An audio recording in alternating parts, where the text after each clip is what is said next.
Assalamualaikum warahmatullahi wabarakatuh.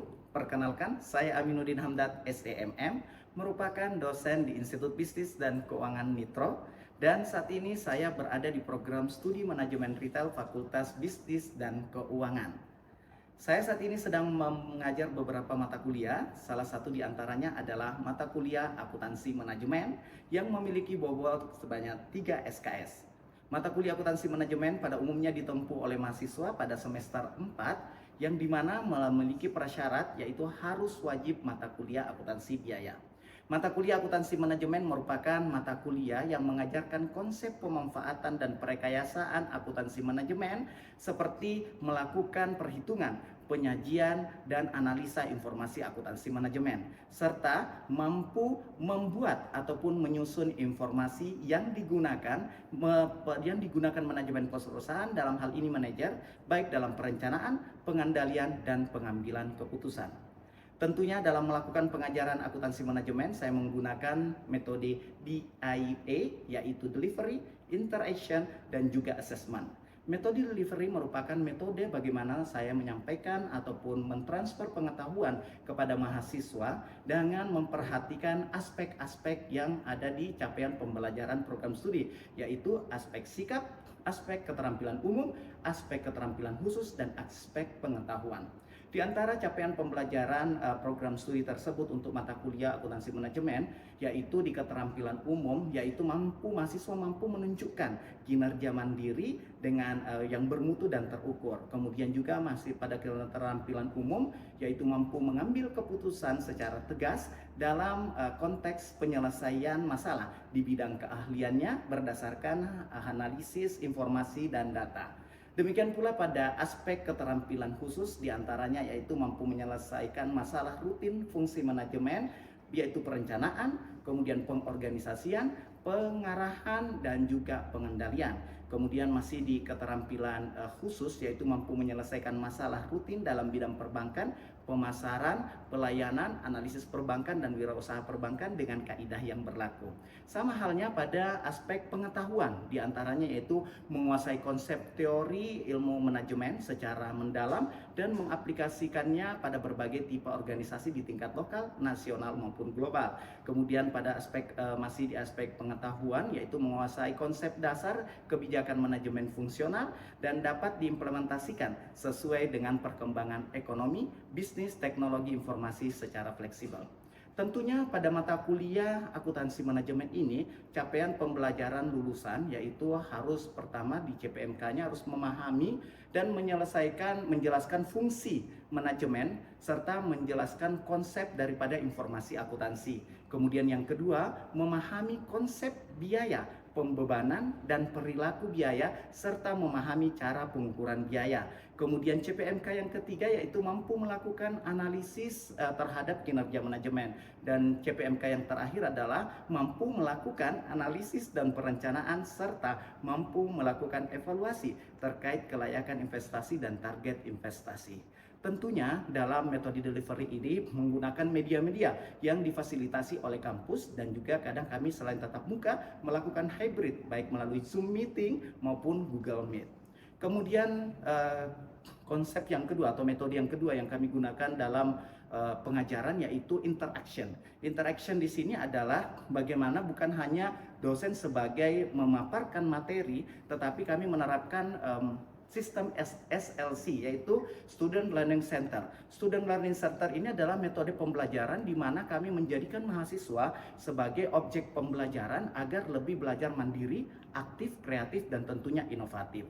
Dalam SLC ini kami ada 3 konsep, yaitu pertama pemaparan mata kuliah yang disampaikan oleh dosen tentunya, kemudian ada komunikasi 2 arah, interaktif dengan mahasiswa yang akan bertanya kepada dosen. Kemudian yang kedua yaitu diskusi kelompok, yaitu membuat kelompok yang nanti akan mendiskusikan suatu kasus yang tentunya akan ada muncul berbagai insight-insight buat teman-teman atau mahasiswa yang ada di dalam. Kemudian yang ketiga adalah self-direct learning.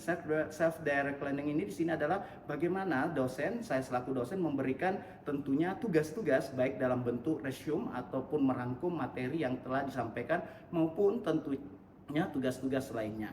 Kemudian selain itu di interaction ini kami juga melakukan satu platform yaitu LMS LMS ini kita gunakan yaitu LMS Initro. Selain itu tentunya di metode pengajaran kami ada assessment. Assessment ini adalah bagaimana bentuk pembobotan penilaian terhadap mahasiswa. Penilaian terhadap mahasiswa ini kami sampaikan di awal pada saat akan memulai perkuliahan awal, yaitu dengan pada saat kontrak perkuliahan kami sampaikan bahwasanya ada pembobotan ataupun ada indikator-indikator penilaian yang kami lakukan. Yang pertama yaitu dari tingkat kehadiran sebesar 10%, kemudian keaktifan 40%, serta UTS ujian tengah semester dan UAS masing-masing 25%. Jadi tentunya dalam materi pembelajaran khususnya akuntansi manajemen ini di awal perkuliahan, di kontrak perkuliahan kami jelaskan beberapa rule-rule yang tentunya akan menjadi bahasan daripada selama perkuliahan tersebut. Selain itu kita sampaikan juga bahwasanya dalam mata kuliah akuntansi manajemen menggunakan literatur ataupun referensi-referensi seperti buku daripada Hansen and Mowen, kemudian beberapa literasi-literasi digital yang akan digunakan dalam penyampaian materi tersebut. Baik, kita akan menyaksikan, ini adalah video dalam pengajaran saya di mata kuliah akuntansi manajemen. Terima kasih. Baik, kelas. Assalamualaikum warahmatullahi wabarakatuh. Waalaikumsalam. Selamat pagi. Baik, adik-adik sekalian, kita akan kembali seperti biasa tentang materi pada hari ini, yaitu harga pokok penuh yang disebut dengan full costing dan harga pokok variabel atau yang disebut dengan variable costing. Namun sebelumnya di perkuliahan seperti biasa di awal saya ingin mendengar semangatnya supaya bukan kalian hadir di sini tetapi hanya raganya saja tapi jiwanya tidak hadir bersama saya ya. Kalau saya bilang pagi seperti biasa, siang seperti biasa, malam seperti biasa. Pagi, siang, malam, pagi, siang, subuh. Oke, konsentrasi. Tetap close dulu. Baik. Pada hari ini saya akan membahas tentang harga pokok penuh dan harga pokok variabel ya. Kita akan banyak membahas tentang dua metode yang digunakan dalam pencatatan ya, dalam pencatatan sistem biaya. Ada dua alternatifnya, yaitu menggunakan full costing dan variable costing ya. Ingat, tadi full costing adalah harga pokok penuh, variable costing adalah harga pokok variabel. Apa yang dimaksud dengan variabel? Ada yang tahu sini variabel apa? Apa yang dimaksud dengan variabel? Ya, good. Variabel itu adalah berubah-ubah. Artinya dia akan menyesuaikan dengan volume produksi dan sebagainya, ya. Oke. Kalau full itu berarti di sini kita akan melihat apa perbedaan full costing dengan variable costing, ya. Berdasarkan standar akuntansi keuangan, ya, berdasarkan kitab sucinya orang akuntansi, perusahaan manufaktur itu diwajibkan menerapkan metode perhitungan harga pokok penuh atau full costing ya untuk keperluan pihak eksternal. Kenapa? Karena full costing ini lebih sederhana dan lebih gampang dipahami. Kalau variable costing agak ribet. Kenapa saya katakan agak ribet? Nanti kita lihat. Sebagai apa sih maksudnya full costing, Pak? Apa sih maksudnya variable costing? Ya, full costing dengan variable costing ini adalah bagaimana memperlakukan yang namanya biaya. Ya, saya sudah sering sampaikan di biaya itu ada jenisnya biaya tetap, ada biaya variabel atau biaya berubah-berubah. Biaya tetap ini disebut juga dengan fixed cost, kemudian biaya variabel disebut dengan variable cost, dan ada semi variabel atau semi fixed. Ya, saya akan menjelaskan di sini tentang full costing dan variable costing. Ini ternyata perlakuannya terhadap bagaimana memperlakukan yang namanya fixed cost, ya, biaya tetap. Perusahaan dalam sistem harga pokok penuh, seluruh biaya produksi variabel dan tetap dibebankan kepada produk. Ingat, biaya produksi terdiri dari berapa komponen? 3. Oke, 3 komponen ya, terdiri dari 3 komponen. Masih ingat? Satu, biaya bahan baku. Biaya bahan baku. Kedua, biaya tenaga kerja.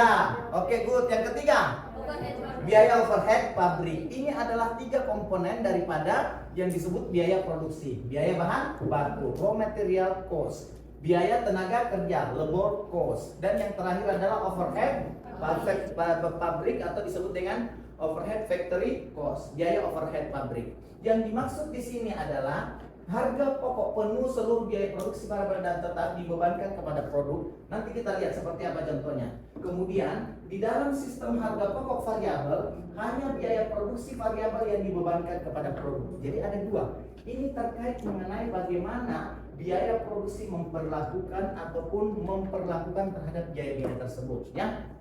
Perhatikan, dalam sistem harga pokok penuh atau full costing, seluruh biaya produksi baik yang bersifat variabel maupun tetap, jadi biaya variabel maupun tetap semuanya dibebankan ke produk. Tetapi di dalam sistem harga pokok variabel, hanya biaya produksi yang bersifat variabel saja yang dibebankan kepada produk. Bisa dipahami? Saya ulang ya. Di full costing atau harga pokok penuh, semua biaya-biaya produksi baik yang bersifat tetap maupun variabel itu dibebankan kepada produk. Jelas ya? Tetapi kalau di variable costing atau di sistem harga pokok variabel, hanya biaya produksi yang bersifat ini, variabel, yang bersifat variabel yang dibebankan kepada produk. Berbeda kan? Contoh, kita akan lihat nanti. Sehingga ada perbedaan antara full costing dengan variable costing dalam memberlakukan fixed cost atau biaya tetap. Ya, dalam full costing biaya tetap diperlakukan sebagai biaya produk dalam full costing. Jadi kalau di biaya full costing itu mau dia biaya tetap, mau dia biaya variabel, ketika dia masuk komponen daripada biaya produksi, maka tetap menjadi biaya produk. Tetapi dalam variable costing, biaya tetap diperlakukan sebagai biaya periode. Jadi ingat, ketika di biaya produksi ada komponen yang bersifat biaya tetap, maka tidak masuk di dalam biaya produk. Dia akan masuk ke biaya periode atau masuk biaya operasional dan sebagainya. Tetapi yang masuk ke biaya produk untuk di variable costing hanya biaya yang bersifat dia variabel saja. Kalau tetap, dia harus masuk sebagai biaya periode. Bisa dipahami? Ya, itu adalah perbedaan perlakuan antara biaya tetap diperlakukan oleh full costing dan biaya tetap yang diperlakukan oleh variable costing. Bisa dipahami? Kalau di full costing, mau dia biaya tetap, mau dia masuk biaya variabel, ketika dia masuk di komponen biaya produksi, maka wajib hukumnya sebagai biaya produk. Tetapi kalau di variable costing, variable costing yang bersifat variabel saja yang bisa terakui sebagai biaya produk.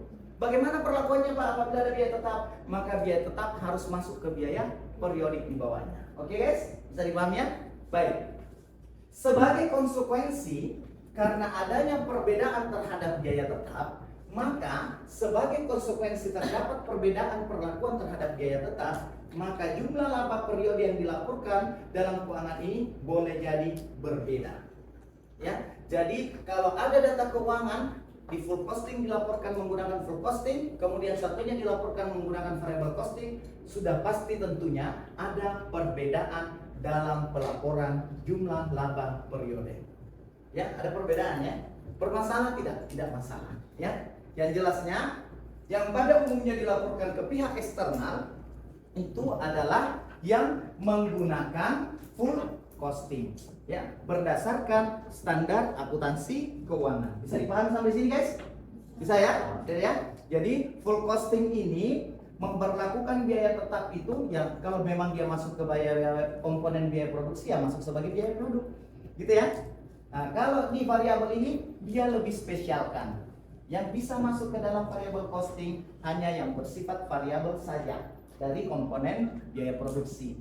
Yang bersifat tetap akan pindah ke bawah menjadi biaya periode. Ya, nanti kita akan melihat contohnya seperti apa di sini. Oke, coba lihat.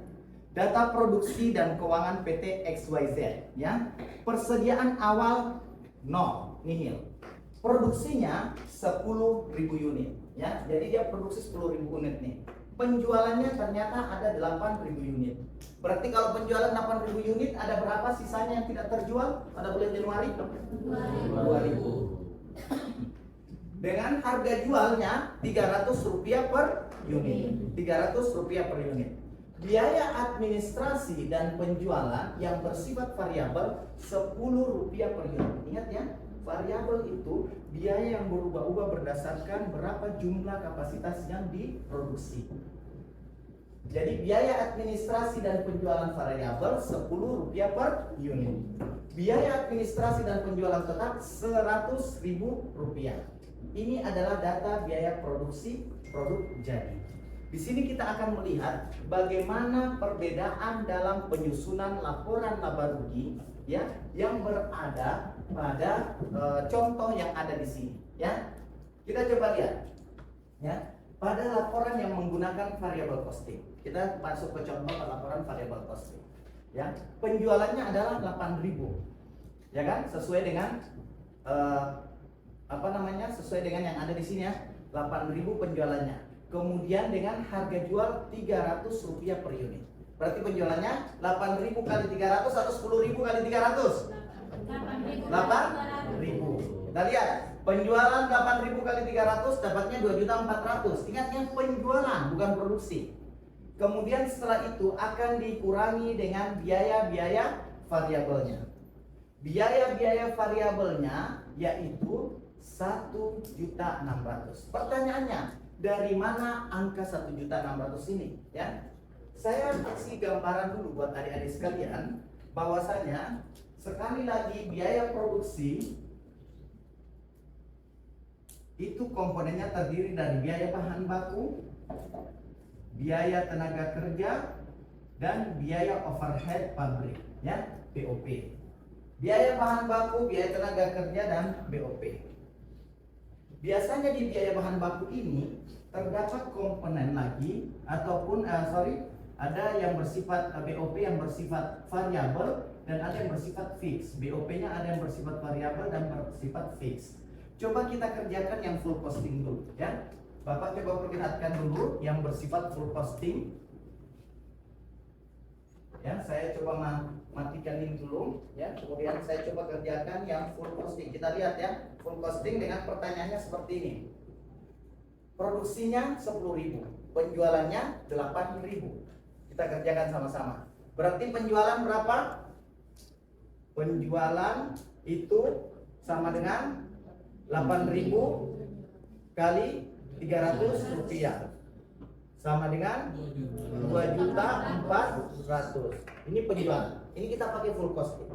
Kemudian ada harga pokok penjualan. Harga pokok penjualan ini adalah tadi komponen daripada biaya produksi. Komponen biaya produksi bisa kita lihat di sini. Ada biaya bahan baku, biaya tenaga kerja, BOP yang bersifat variabel maupun tetap. Karena ini full costing, maka BOP variabel maupun BOP tetap itu kita masukkan kedua-dua komponen ini ke dalam Ke dalam biaya produk di full costing. Jadi semua dijumlah. Biaya bahan baku 50 ditambah tenaga kerja 100 ditambah 50 BOP variabel ditambah berapa? Ditambah 25 rupiah biaya BOP tetap. Jumlahkan ini berapa? 225. Berarti HPP-nya 225. 8.000 yang terjual dikali 225 rupiah. Totalnya berapa? Coba hitung. 1 juta? 1 juta berapa? 1.800.000. Maka 2.400.000 dikurangi 1.800.000 sama dengan berapa? Berapa? 600.000. Ya kan? 2,4 dikurangi 1,8, 600.000. 600.000 ini adalah disebut dengan laba kotor. Laba kotor ini masih full costing ya. Ini kita menggunakan full costing. Full costing. Kemudian laba kotor ini akan mengurangi biaya-biaya yang ada. Apa aja yang muncul biayanya? Ada biaya administrasi penjualan. Administrasi dan penjualan yang bersifat variabel 10 rupiah per unit ini dikali dengan berapa yang dijual. Jadi dikalikan dengan 8.000. Didapat berapa nilainya? 80.000. Kemudian biaya administrasi dan penjualan yang bersifat fix atau bersifat tetap adalah 100.000. Jadi ingat ya, sekali lagi di full costing, mau biaya administrasi bersifat variabel, mau administrasi bersifat penjualan, ketika dia berbicara biaya administrasi dan penjualan maka masuknya ke biaya periodik. Demikian pula halnya dengan biaya produksi. Mau dia bersifat variabel, mau dia bersifat tetap, ketika dia berbicara tentang full costing, maka semua biaya mau variabel mau tetap ketika dia komponennya biaya produksi masuk di HPP. Bisa dipahami? Bisa ya? Berarti 80.000 tambah 100.000 sama dengan 180.000 sama dengan 180.000. 600.000 dikurangi 180.000 berapa? 600.000 dikurangi 180.000 total biaya 420.000. Coba lihat, ini di full costing. Full costing ini 420.000. Bisa dipaham sampai di sini? Oke. Sebelum saya masuk ke variable costing, hitungannya seperti ini, ya 370 dapatnya. Ada yang ingin ditanyakan terlebih dahulu? Silakan. Ada yang ingin bertanya? Saya Pak. Oh, silakan, Andrini dulu. Ya, gimana Andrini? Terima kasih Pak. Ya. Bisa diulas kembali Pak. Oke. Bagaimana perlakuan biaya tetap terhadap kedua metode tadi? Oke, baik. Perlakuan terhadap biaya tetap kepada kedua metode tadi. Sekali lagi saya ulang, adik-adik sekalian, perlakuan biaya tetap terhadap metode full costing dengan variable costing. Kalau biaya tetap diperlakukan itu sebagai biaya produk kalau di full costing. Jadi full costing tadi saya sudah katakan, Bapak sudah katakan ada 3 komponen kan? Biaya bahan baku, biaya tenaga kerja, dan biaya overhead pabrik. Biaya overhead pabrik ada yang bersifat fix, ada yang bersifat variabel, semuanya masuk komponen biaya produk. Jadi mau dia bersifat tetap, mau bersifat dia variabel, ya, Anggreni ini tetap masuk ke dalam biaya produk. Bisa dipahami? Ya, jadi dia tidak memisahkan mau variabel ataupun mau fix. Tetap kalau dia komponen biaya produk, maka masuk ke dalam full costing. Yang berbeda adalah di penggunaan variable costing. Variable costing biaya tetap diperlakukan sebagai biaya periode. Kalau di komponen biaya produk ada biaya tetap, ada biaya bahan baku, biaya tenaga kerja, biaya overhead pabrik yang bersifat fix maupun variabel. Yang fix masuk ke biaya produk, yang variabel masuk ke biaya produk, yang fix nanti masuk ke biaya periodik. Saya ulang, kalau di variable costing, ya, biaya tetap diperlakukan sebagai biaya periodik itu begini. Kalau komponen biaya produksi ada biaya bahan baku, biaya tenaga kerja, kemudian biaya overhead pabrik. Biaya overhead pabrik ini ada yang fix, ada variabel. Yang variabel masuk ke biaya produk. Ya, jadi mulai dari bahan baku ditambah dengan tenaga kerja ditambah dengan biaya overhead pabrik yang bersifat variabel saja. Bagaimana Pak dengan yang fix? Maka yang fix akan pindah ke bawah menjadi biaya periode. Bisa dipahami Andre? Paham ya? Oke. Berikutnya ada pertanyaan lagi, silakan. Dalam 2 metode yang tadi Bapak jelaskan, Antara ini ya, full costing dan variable costing. Ya. Pada umumnya perusahaan memakai metode yang mana? Oke, good, bagus pertanyaannya. Di antara full costing dan variable costing pada umumnya perusahaan menggunakan yang mana? Kembali lagi saya jelaskan, berdasarkan standar akuntansi keuangan, pada umumnya perusahaan akan menggunakan metode full costing. Tadi kita sudah masuk di contoh. Menurut kalian, antara variable costing dengan full costing lebih mudah yang mana? Variable costing atau full costing?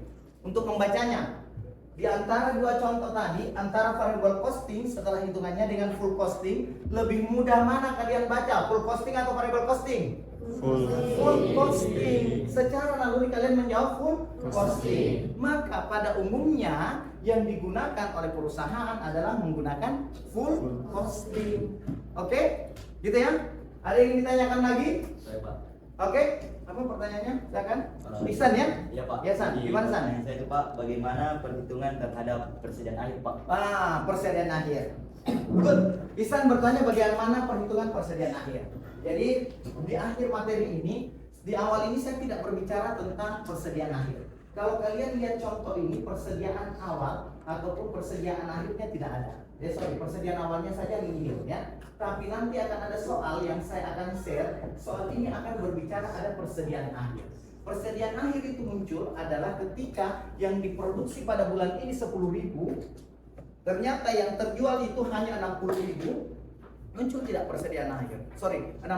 Dari 10.000 yang diproduksi, yang terjual 6.000, berapa persediaan akhirnya? 4.000 itu artinya apa? Dia tidak terjual. Maka itu yang disebut dengan persediaan akhir. Contoh, Produksi selama tahun 2010 itu 260.000 unit. Ternyata 60% dari produksi terjual, sisanya tidak terjual, ada 40% tidak terjual. Nah, ini ada informasi-informasi bagaimana perlakuan yang 40%. Sebelum masuk ke laporan laba rugi daripada full costing maupun variable costing, yang harus kita cari terlebih dahulu adalah menghitung nilai persediaan akhir tahun 2010, ya, menghitung terlebih dahulu nilai persediaan akhirnya dengan metode variable costing dengan full costing. Bapak lakuin dulu ya.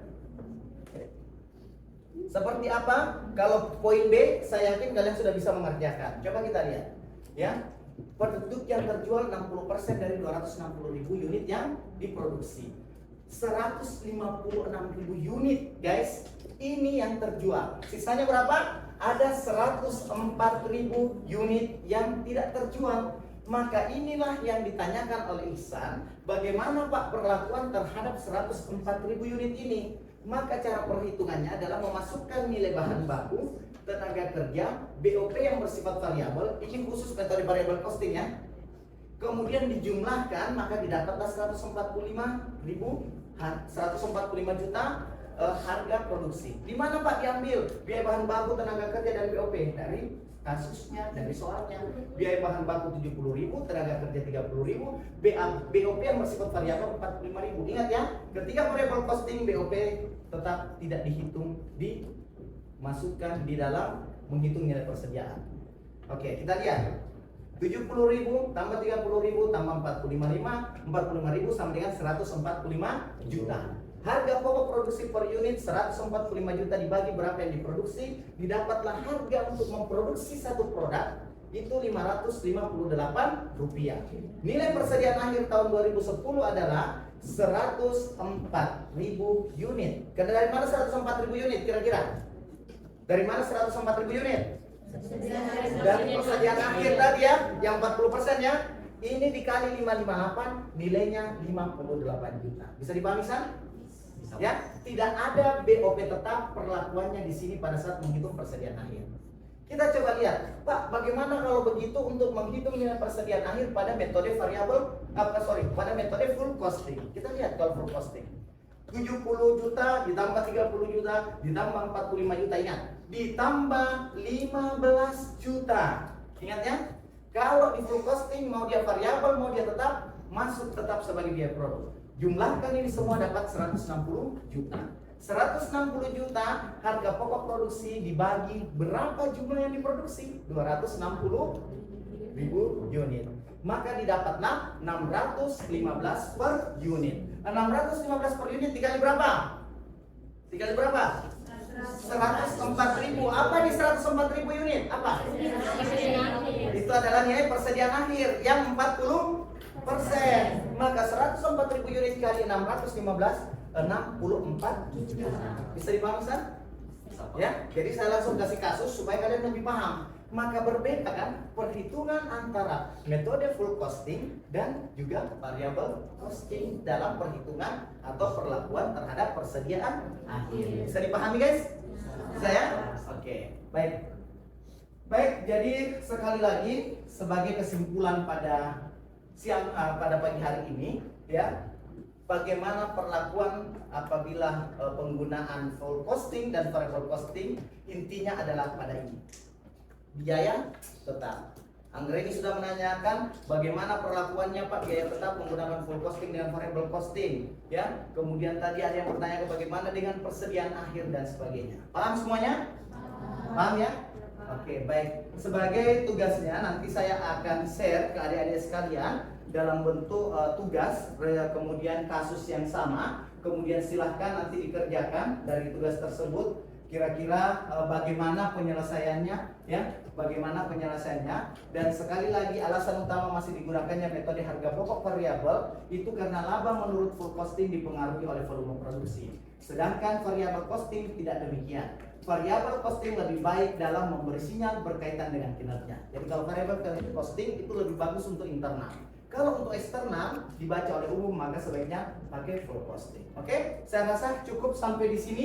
Ada yang ingin ditanyakan cukup ya? Oke, pagi, siang, malam, subuh.